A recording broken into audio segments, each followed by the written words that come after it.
Shalom. Ya,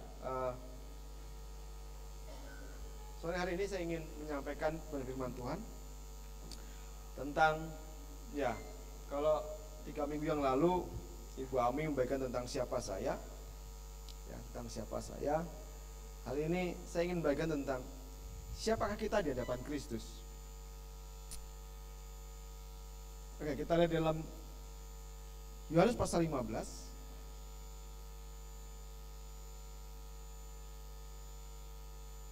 ayat 13 sampai dengan yang 16.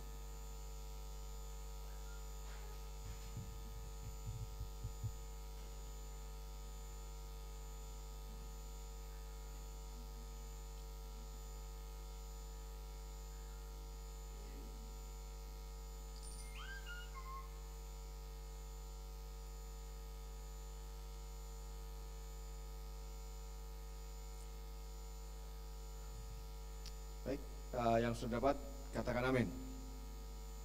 Belum semua berarti. Yang sudah dapat bisa katakan amin. Amin. Oke, kita akan baca bersama-sama Injil Yohanes pasal yang ke-15 ayat yang ke-13 sampai 16. Ya, 3 2 1. Tidak ada kasih yang lebih besar daripada kasih seorang yang memberikan nyawanya untuk sahabat-sahabatnya.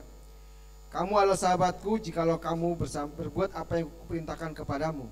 Aku tidak menyebut kamu lagi hamba, sebab hamba tidak tahu apa yang diperbuat oleh tuannya. Tetapi aku menyebut kamu sahabat, karena kamu telah memberi kepadamu segala sesuatu yang kudengar dari Bapakku. Bukan kamu yang memilih aku, tetapi akulah yang memilih kamu. Dan aku telah menetapkan kamu supaya kamu pergi dan melahirkan buah, dan buahmu itu tetap, supaya apa yang kamu minta kepada Bapa dalam namaku diberikannya kepadamu. Ya. Jadi tema yang saya ingin sampaikan adalah siapakah kita di hadapan Kristus. Ya. Ya, saya percaya bahwa semakin kesini kita akan semakin mengerti siapa diri kita. Amin. Amin. Ada yang masih belum mengerti siapa saudara? Coba lihat kanan kirinya dulu. Apakah yang masih ada ragu-ragu dengan diri saudara? Ada yang masih ada tatapan kosong, ya, tidak punya pengharapan, tidak punya iman, ya. Lihat dulu, ada nggak yang tatapannya kosong? Kalau tatapannya kosong nanti kita panggil ke depan, kita doakan. Ya kan? Ya, kita perlu mengerti siapa kita di hadapan Tuhan, ya. Kita perlu mengerti siapa kita di hadapan Kristus. Dan di Yohanes pasal 15 ya, ayat 13 sampai 16 ini kita akan sama-sama melihat siapa kita, ya, di hadapan Kristus. Ya. Saya akan bacakan sekali lagi di ayat yang ke-13. Firman Tuhan berkata bahwa tidak ada kasih yang lebih besar daripada kasih seorang yang berikan nyawanya untuk siapa? Sahabatnya. Ya, dikatakan bahwa tidak ada kasih yang lebih besar daripada seorang yang memberikan nyawanya untuk sahabat-sahabatnya. Pertanyaannya adalah, ada di antara saudara yang berani memberikan nyawa saudara untuk teman saudara? Untuk sahabat saudara? Ada yang berani? Diminta waktunya aja susah ya, apalagi berikan nyawa ya. Coba lihat kali ini ya. Coba bilang, kamu lo kok minta waktu? Diminta waktunya aja susah, apalagi memberikan nyawa gitu. Tapi hari ini kita mau belajar firman Tuhan, ya. Dikatakan bahwa tidak ada kasih yang lebih besar daripada seorang yang memberikan nyawanya untuk sahabatnya. Siapakah kita di hadapan Kristus? Hari ini Tuhan mengingatkan kepada kita, ya. Kita adalah sahabat bagi Kristus. Amin. Amin. Katakan amin. Ya. Dan ketika saya renungkan apa yang gini ya, ketika saya renungkan ya, Kristus adalah Tuhan, ya. Dan saya adalah manusia ciptaannya. Apa yang membuat Tuhan, ya, mau menjadikan kita sahabatnya? Coba saya renungkan. Dia adalah Tuhan yang menciptakan saya. Mengapa dia mau menjadikan saya sahabatnya? Bahkan dikatakan Tidak ada kasih yang lebih besar daripada seorang yang memberikan nyawanya untuk sahabatnya. Seberapa berharganya saudara di hadapan Tuhan.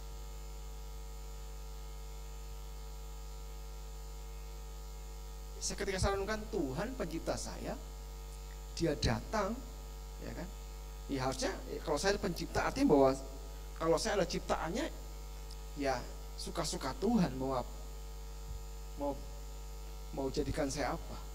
Suka-suka Tuhan mau menjadikan saya apa? Ya, mau jadikan saya hamba, budak, suka-suka Tuhan. Tapi hari ini kita mendengar firman Tuhan berkata bahwa tidak ada kasih yang lebih besar daripada seorang yang memberikan nyawanya untuk sahabatnya. Dan hari ini Tuhan berkata kepada kita bahwa kita dijadikan sahabat bagi Tuhan.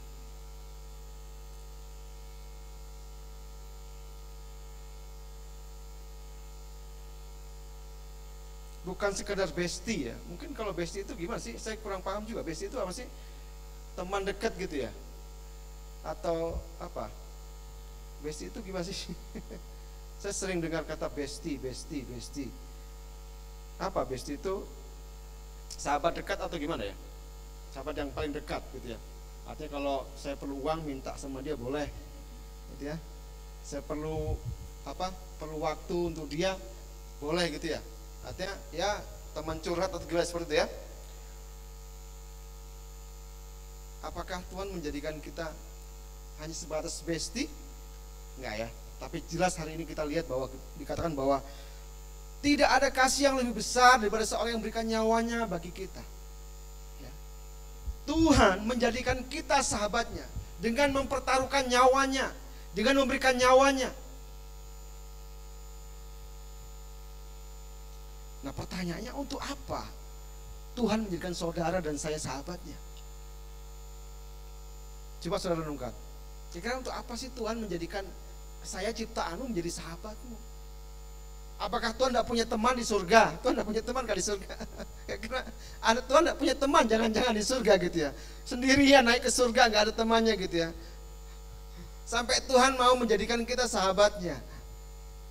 Nah, kira coba saudara pikir renungkan, kenapa Tuhan Yesus mau menjadikan kita sahabatnya? Apakah dia nggak punya teman ya?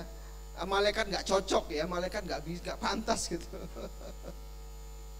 Coba saudara renungkan, kira-kira kenapa ya Tuhan? Aku ciptaanmu loh. Engkau mau mati bagi kau, memberikan nyawamu untuk supaya aku bisa menjadi sahabat engkau. Saya percaya bahwa Tuhan punya sesuatu yang luar biasa dalam hidup kita, sehingga dia mau mengorbankan nyawanya hanya untuk memilih saudara menjadi sahabatnya. Bukan karena Tuhan kesepian, bukan Tuhan nggak punya kerjaan, enggak. Ya. Bukan untuk sesuatu yang rame-rame, tapi saya percaya bahwa Tuhan punya tujuan untuk kita. Amin.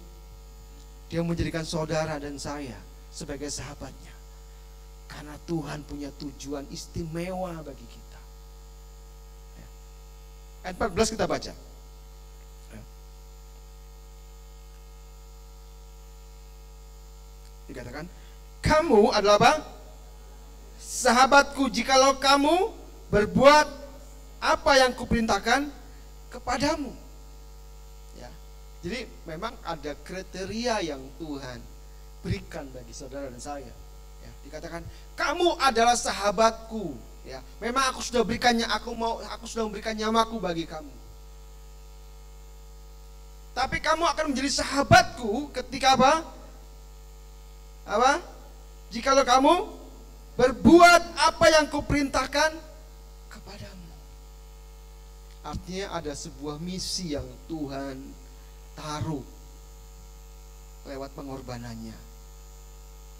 Ada misi yang Tuhan berikan kepada saudara. Siapkah saudara menerima misi dari Tuhan? Saya tanya dulu, mau menjadi sahabat Tuhan? Karena ketika saudara mau, dikatakan kamu akan menjadi sahabatku jikalau kamu berbuat apa yang kuperintahkan kepadamu. Artinya bahwa ada misi yang Tuhan berikan hari ini kepada kita. Kalau kau mau menjadi sahabat Tuhan, ada misi Tuhan yang harus kau kerjakan dalam hidupmu. Amin.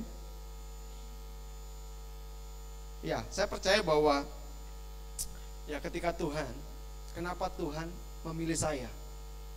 Kenapa Tuhan memilih saudara?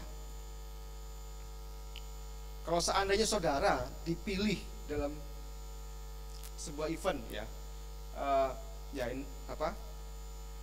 ini lagi momennya olahraga ya, di Kaltim ada KONI, ada persiapan PON, di Indonesia ada Olimpiade ya. Kita lihat artinya bahwa seorang atlet itu dipilih karena apa? Bisa dipilih itu karena dia memiliki kriteria, betul? Ya kan? Artinya bahwa tidak sembarangan atlet dipilih. Kalau dia nggak punya, dia cuma bisa main tapi dia nggak punya skill yang lebih daripada yang lain, dia tidak akan dipilih. Ketika saya renungkan Tuhan, kenapa Tuhan pilih saya? Kenapa Tuhan pilih saya? Ketika saya merenungkan itu, saya dapatkan bahwa satu, berarti Tuhan percaya dengan saya. Amin. Katakan, Tuhan percaya dengan aku. Ya kan? Tidak ada orang yang mau berteman, bersahabat, kalau dia nggak percaya dengan sahabatnya. Ada yang begitu? Ya itu namanya sahabat palsu ya, sahabat palsu. Ya, kira-kira berteman tapi supaya dia banyak melukai, bisa membohongi, sebagainya. Tapi ketika saya renungkan, kenapa ya Tuhan kau mau memilih saya menjadi sahabat Tuhan? Ketika saya renungkan bahwa Tuhan percaya dengan saya. Ketika Tuhan percaya dengan saya mengatakan, Tuhan, aku tidak mau menyia-nyiakan kepercayaan yang Tuhan berikan kepada saya. Saya mau gunakan ini, saya mau bertanggung jawab dengan apa yang Tuhan taruh dalam hati saya. Artinya bahwa Tuhan tidak pernah main-main.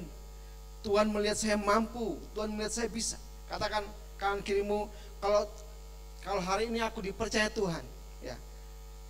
Artinya Tuhan melihat bahwa saya mampu, saya bisa. Amin. Ya. Sama seperti seorang atlet, ya, yang dipilih, ya. Bukan karena, wah dia gagah, saya pilih, bukan. Ya. Karena lewat seleksi yang ketat. Lewat seleksi yang ketat, ya ini ada siapa? Radinka, ya Radinka terpilih menjadi atlet mewakili Kalimantan Timur. Berikan tepuk tangan dulu untuk Radinka. Ya. Artinya bahwa dia terpilih menjadi atlet bukan sekedar, ini kamu asal comot ya, aku percaya sama kamu, kupilih kamu menjadi atlet. Enggak, saudara, lewat proses yang panjang. Awalnya dari sekolah dia berlatih, bertanding, dari sekolah masuk ke kecamatan, bertanding, menang, lewat kecamatan, kabupaten, kota dia menang. Ya. Artinya ada sebuah seleksi. Makanya tadi dikatakan bahwa di ayat 14 ya, kamu adalah sahabatku jikalau kamu berbuat apa yang kuperintahkan kepadamu.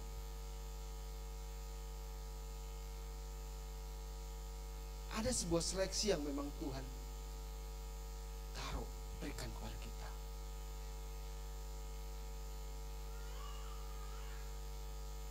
Ya, ketika saya renungkan makin dalam, saya melihat bagaimana Tuhan menghargai sebuah pengorbanan. Ya. Di situ katakan bahwa tidak ada kasih yang lebih besar daripada seorang sahabat yang memberikan nyawanya bagi sahabatnya. Ketika saya renungkan ini, ya ketika saya mendapati begitu banyak, akhirnya Tuhan mencurahkan hidupnya, memberikan hidupnya kepada orang-orang pilihannya. Ketika saya merenungkan tentang Abraham, kenapa Tuhan begitu percaya kepada Abraham? Kenapa Tuhan menaruh pengharapan yang besar kepada Abraham? Dia orang yang sebenarnya kalau dipilih dia manusia biasa, banyak kelemahan, banyak kegagalan. Tapi kenapa Tuhan menaruh pengharapan yang begitu besar kepada Abraham? Kenapa Tuhan menaruh pengharapan yang begitu besar kepada Daud? Ketika saya renungkan, Karena satu, ya.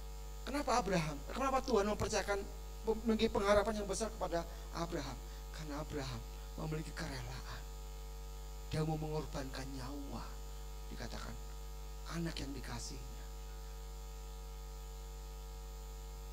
Kalau 3 minggu yang lalu saya bagikan di ibadah pertama, ibadah orang tua, tentang Obed Edom, ya, Obed Edom yang diberkati Tuhan, ya. Bagaimana dia, kenapa Tuhan, dia bukan orang Lewi, dia adalah orang Gad, tapi kenapa Tuhan lebih percaya kepada Obed Edom dibandingkan Abinadab yang adalah seorang Lewi? Karena Obed Edom mau mengorbankan, mempertaruhkan hidupnya untuk menerima tabut Allah di rumahnya. Jadi pengorbanan menjadi sesuatu yang menyenangkan Tuhan, menjadi sebuah seleksi yang buat akhirnya Tuhan mau menjadikan kita sahabatnya. Hari-hari ini coba kita renungkan, saudara, dalam hidupmu, engkau adalah orang yang mau berkorban atau tidak?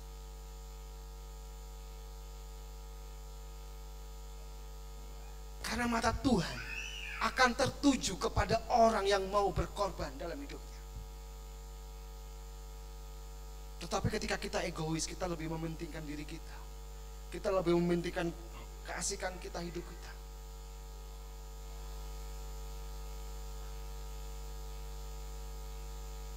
mungkin, ya, saya katakan mungkin, mata Tuhan tidak tertuju kepada kita. Karena ketika saya membaca firman Tuhan, orang-orang yang merelakan hidupnya, ya, mengorbankan hidupnya bagi Tuhan, mata Tuhan tertuju dalam hidup mereka. Karena saudaraku Tuhan, siapakah kita di depan Allah? Tuhan ingin menjadikan kita, ya, menjadi sahabatnya. Amin. Saudara mau mengorbankan nyawa saudara untuk Tuhan? Mau? Coba, kayaknya takut sudah ya kalau dibilang nyawa. Ini kayaknya sudah mau akhir zaman ya, katanya. Akhir zaman, bentar lagi kita diserahkan, saling menyerahkan. Enggak ya? Saya percaya bahwa ketika saudara mau menerima, mau memberikan hidup saudara bagi Tuhan, maka saudara adalah orang yang dipilih Tuhan. Mata Tuhan akan tertuju kepada kita. Jadi yang pertama, siapakah kita di depan Tuhan? Kita adalah sahabat Tuhan.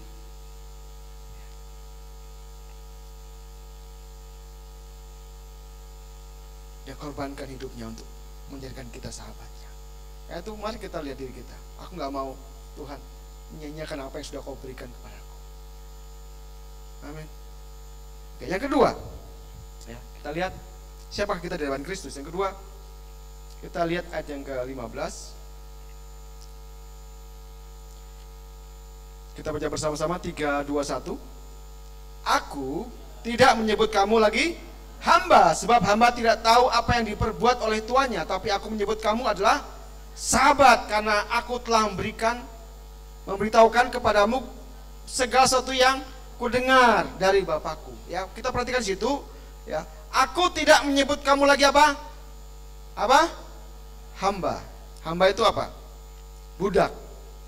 Ya. Kalau zaman dulu hamba itu budak, orang yang tidak punya hak. Orang yang tidak punya hak sama sekali. Haknya sudah diberikan kepada tuannya yang membelinya. Bahkan kalau dibilang kata tuannya tidak menikah, dia tidak boleh menikah. Kalau dikatakan tuannya kamu tidak boleh makan, dia tidak akan makan. Karena haknya memang sudah dijual kepada tuannya. Ya, Yesus memang memberikan beberapa perumpamaan tentang hamba, ya. Dan di teks ini Yesus memberikan perumpamaan tentang hamba, itu berbicara tentang hak. Dikatakan, aku tidak menyebut kamu lagi hamba, sebab hamba tidak tahu apa yang diperbuat oleh tuannya. Jadi di hadapan Tuhan, di hadapan Kristus, ya, engkau bukan apa? Hamba. Ya, hamba adalah orang yang tidak punya hak. Dia hanya turut apa kemauan tuannya. Makanya di teks yang bagian lain Tuhan juga memberikan sebuah perumpamaan tentang hamba. Dikatakan bahwa ada sebuah ayat yang mengatakan bahwa aku adalah hamba-hamba yang tidak berguna, dikatakan. Tapi maknanya berbeda. Tapi di sini Tuhan sedang berbicara tentang hamba di sini adalah seorang yang tidak punya hak. Dikatakan aku tidak menyebut lagi kamu apa? Hamba, tapi apa? Sahabat. Ada amin? Engkau adalah orang yang punya hak di hadapan Tuhan.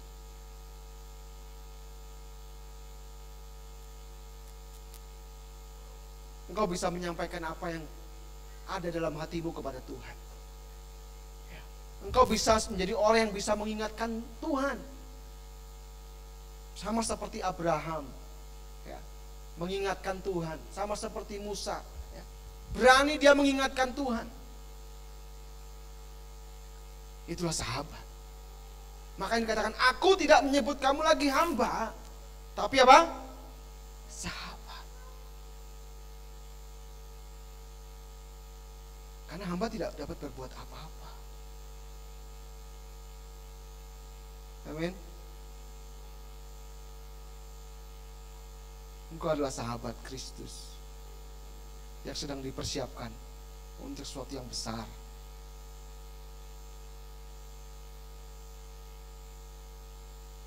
Karena itu mari kita terus belajar untuk mengenal Tuhan. Ya, karena saya percaya bahwa mungkin hari ini kita masih belum disingkapkan tentang sesuatu yang rahasia besar. Tapi saya percaya Tuhan akan menyingkapkan sesuatu yang rahasia yang besar kepada kita. Saya percaya bahwa hari ini mungkin kita masih melihat kita bukan siapa-siapa. Aku bukan siapa-siapa. Ya. Aku masih mungkin hanya anak mahasiswa. Ya, mungkin kamu berkata aku sehari ini mahasiswa biasa. Ya. Aku seorang pelajar biasa. Ya. Karena aku belum mengerti apa yang menjadi kehendak Tuhan dalam hidupku. Karena aku belum mengerti apa yang menjadi rancangan Tuhan dalam hidupku. Tapi aku percaya rahasia kerajaan Allah akan dibukakan kepadaku. Amin. Amin. Karena apa? Tuhan percaya kepada kita. Tuhan percaya kepada saudara. Ya. Kan dikatakan bahwa, ya, sebab aku tidak menyebut lagi kamu hamba, sebab hamba tidak tahu apa yang diperbuat oleh tuannya, tapi aku menyebut kamu sahabat karena aku telah apa? Beri apa? Beritahukan kepadamu segala sesuatu yang ku dengar dari Bapakku.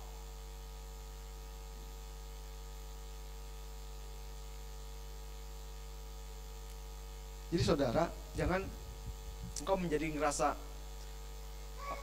seperti biasa-biasa aja ya saya ikut Tuhan. Ya. Sepertinya biasa-biasa aja nih saya ikut Tuhan sudah 2 tahun, 3 tahun kok masih biasa-biasa.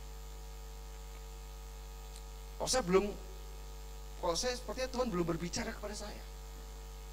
Kenapa Tuhan belum menyatakan sesuatu kepada saya?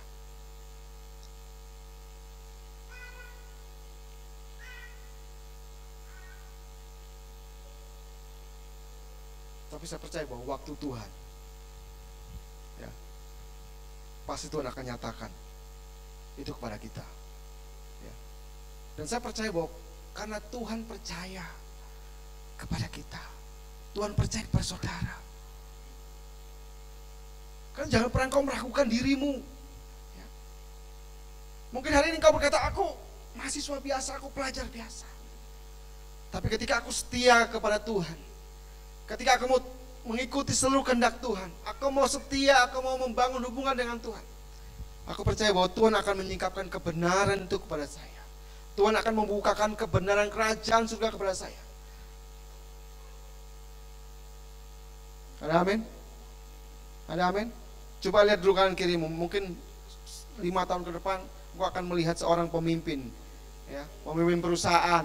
Katakan pemimpin perusahaan. Kamu akan melihat seorang akademisi yang dipakai Tuhan. Amin.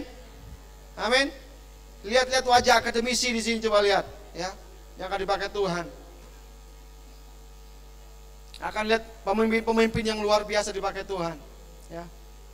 Punya perusahaan, ada amin. Karena Tuhan percaya kepada engkau, amin. Amin. Tuhan percaya, maka Tuhan akan memberitahukan apa yang dia dengar dari Bapa kepada siapa? Kepada saya. Ya.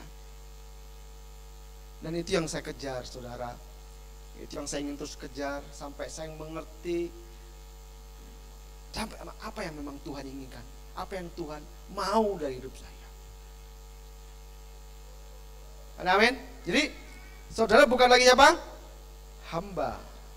Ya, karena hamba tidak tahu apa yang diperbuat oleh Tuhannya. Ya. Yang dia tahu hanya iya Tuhan, yes. Ya. Tapi hari ini Tuhan mengatakan bahwa Tuhan tidak lagi menyebut kamu hamba, tapi sahabat. Dan Tuhan akan memberitahukan apa yang dia dengar dari Bapa kepada kita.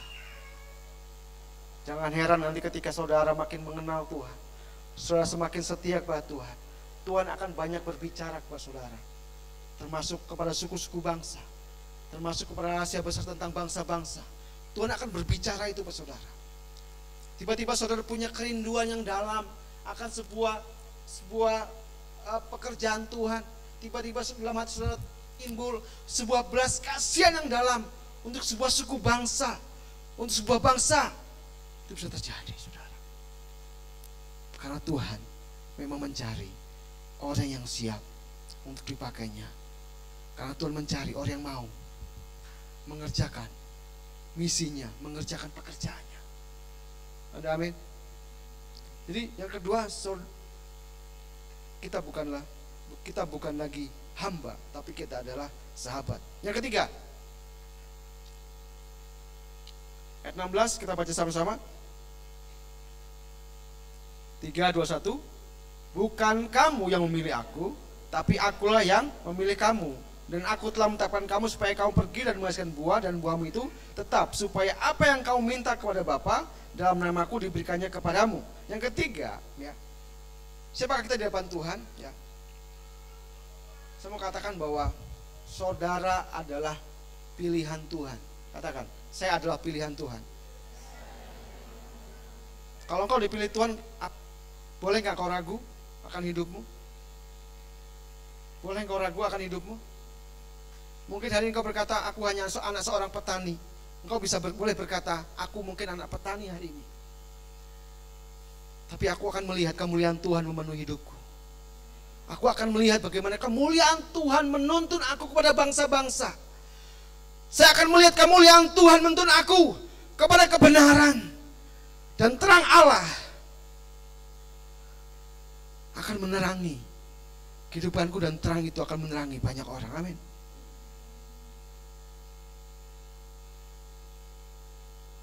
Ya.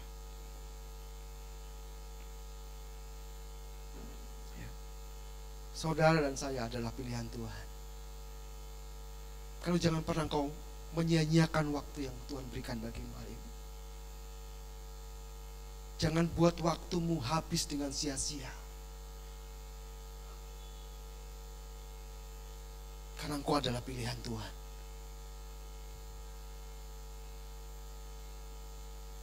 Jangan boloskan waktumu untuk sesuatu yang sia-sia. Tapi biarlah waktumu digunakan sesuatu yang mendatangkan kemuliaan bagi Tuhan dalam hidupmu. Karena terang Tuhan itu ada di atasmu. Amin. Itu yang akan menuntun hidupmu.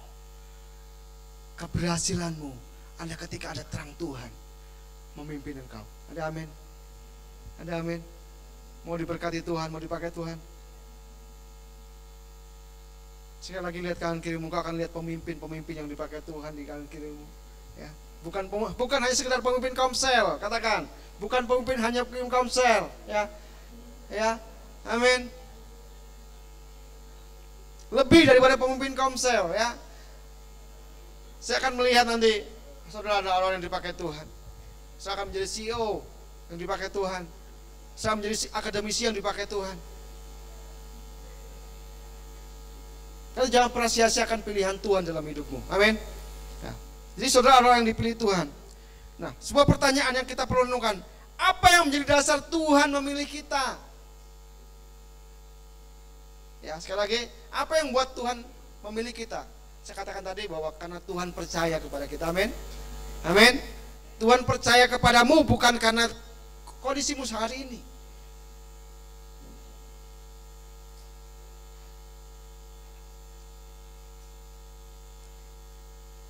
Apa yang buat Tuhan percaya kepada kita? Kita lihat Roma 12 ayat 1.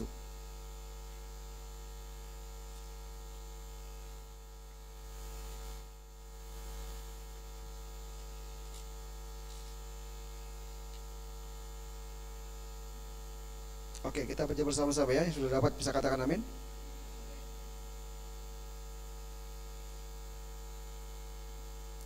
Tiga, dua, satu. Karena itu, saudara-saudara, demi kemuliaan Allah, aku menasihatkan kamu supaya kamu mempersembahkan tubuhmu sebagai persembahan yang hidup, yang kudus dan yang berkenan kepada Allah. Itu adalah ibadahmu yang sejati. Ya, ayat 2 aja, sampai ayat 1 aja. Ya, apa yang menjadi dasar Tuhan mau memilih kita? Ya, yang pertama memang karena Tuhan percaya kepada kita. Yang kedua, ya, ketika ada orang yang mau mempersembahkan hidupnya bagi Tuhan, maka Tuhan akan memilih orang itu menjadi alat, menjadi orang kepercayaan Tuhan. Maukah engkau mempersembahkan hidupmu sebagai persembahan yang hidup bagi Tuhan? Persembahan yang hidup, bukan yang mati, bukan yang basi, tapi yang hidup. Maka Tuhan akan memberkati engkau.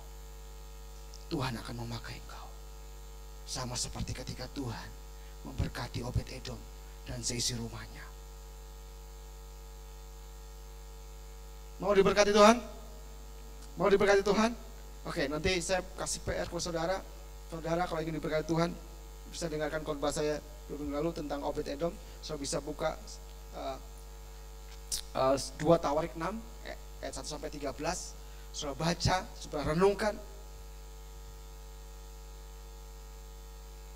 Dan saya percaya saudara akan diberkati Tuhan. Amin. Oke, jadi yang ketiga adalah kita dipilih Tuhan. Atas dasar apa? Karena dasar Tuhan percaya kepada kita. Dan yang kedua adalah atas dasar ketika kita mempersembahkan hidup kita sebagai persembahan yang hidup, yang kudus dan yang berkenan kepada Allah. Kita senantiasa mempersembahkan hidup kita kepada Tuhan.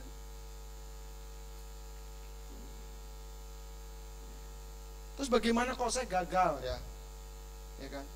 Ada orang datang pada saya sering gagal hidupnya, sering jatuh dalam dosa. Saya bilang kalau kamu jatuh dalam dosa, apa yang kamu lakukan? Saya bilang tertuduh, ya, tertuduh terus kalau gagal. Ya, betul nggak? Betul ya? Kalau jatuh dalam dosa itu pasti tertuduh ya. Ya kan, merasa, aduh pokoknya macam intimidasinya banyak. Wah nggak pantas kamu, ke gereja, baru aja kemarin buat dosa, kamu komsel, macam-macam. Aduh kayaknya aku nggak usah ke komsel deh. Aku berdosa lagi, gagal lagi. Ya, sehingga intimidasi terus. Dan karena kita mendengar intimidasi itu, akhirnya kita percaya, oh iya ya, kalau saya nggak kudus, saya gagal, saya nggak boleh datang ke gereja, saya nggak boleh ke komsel karena percuma. Akhirnya kita dengar itu menjadi sebuah kebenaran, dan akhirnya kau menjauh dari Tuhan. Apakah seperti itu yang Tuhan inginkan dalam hidup saudara? Tidak kan? Saya percaya bahwa Tuhan sangat mengasihi kita, sekalipun kau gagal.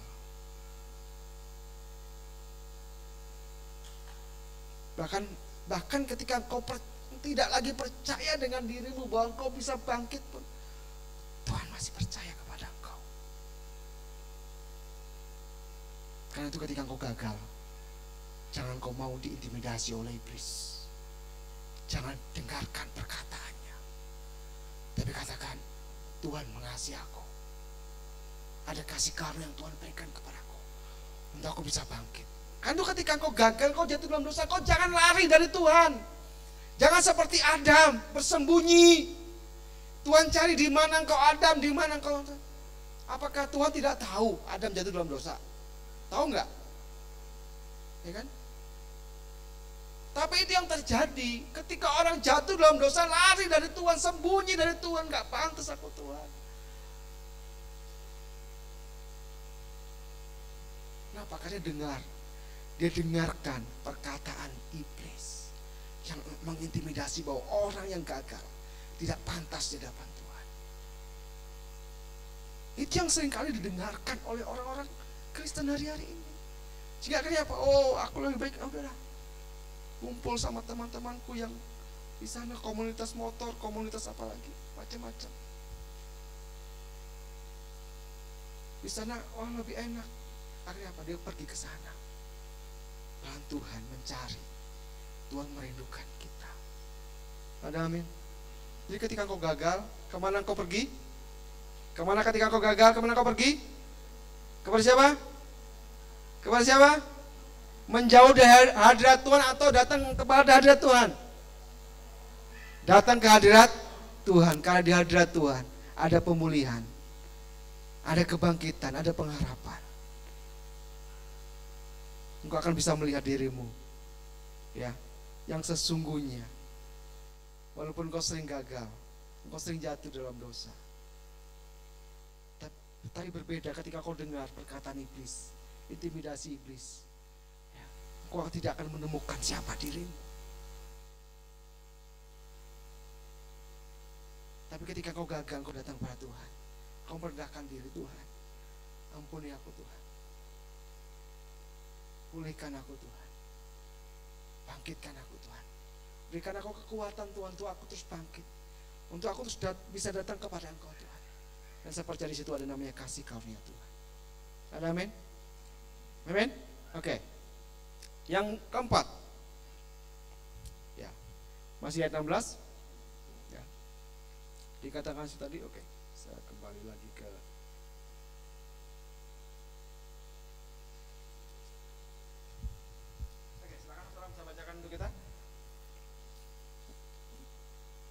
Yohanes tadi 15 ayat 16.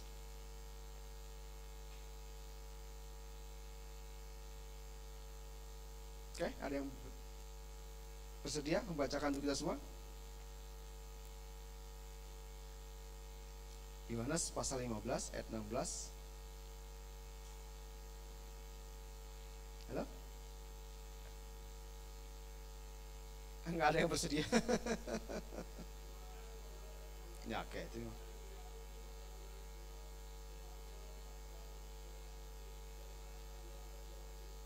Oke. Oke, terima kasih Johan. Oke, jadi yang keempat, ya, Tuhan mau menjadikan kita duta bagi Tuhan. Amin. Tuhan mau menjadikan saudara duta bagi Tuhan. Tuhan mau menjadikan saudara utusan Tuhan.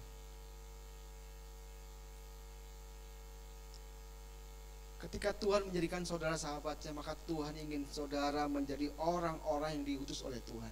Dikatakan sini, ya, dan aku telah apa? Menetapkan kamu supaya kamu pergi dan menghasilkan buah.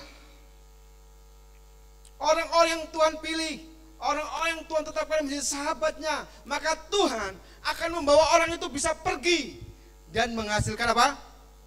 Buah. Katakan bahwa aku percaya aku akan menghasilkan buah.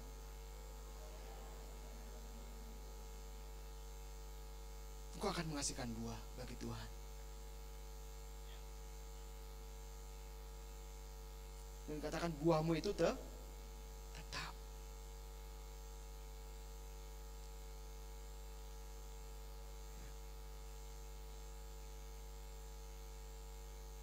Supaya, ya, dikatakan dari buahmu tetap, supaya apa yang kau minta kepada Bapa dalam namaku apa?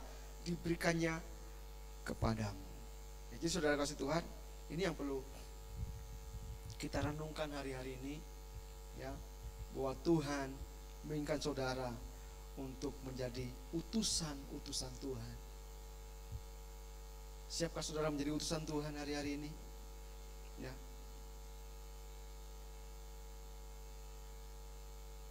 Saya mau tanya saudara, ketika Tuhan menyuruh saudara pergi, kira-kira kita perginya kemana? Saudara pergi kemana? Kalau Tuhan saudara, aku minta supaya kamu pergi dan menghasilkan buah. Kemana saudara akan pergi? Kalau Tuhan katakan hari ini, pergi. Ya.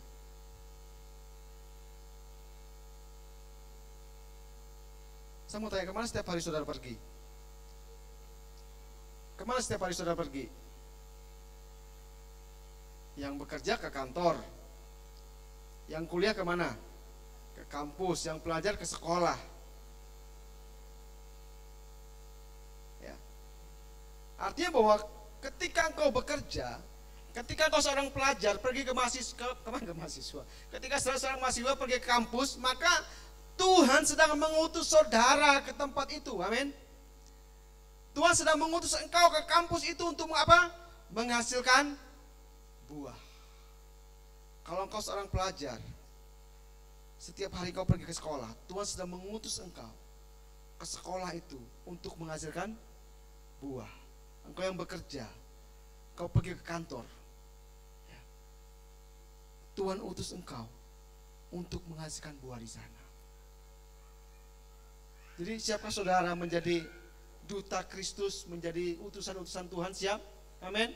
Engkau yang seorang mahasiswa, engkau pelajar, engkau yang bekerja, siap kau pergi dan menghasilkan buah?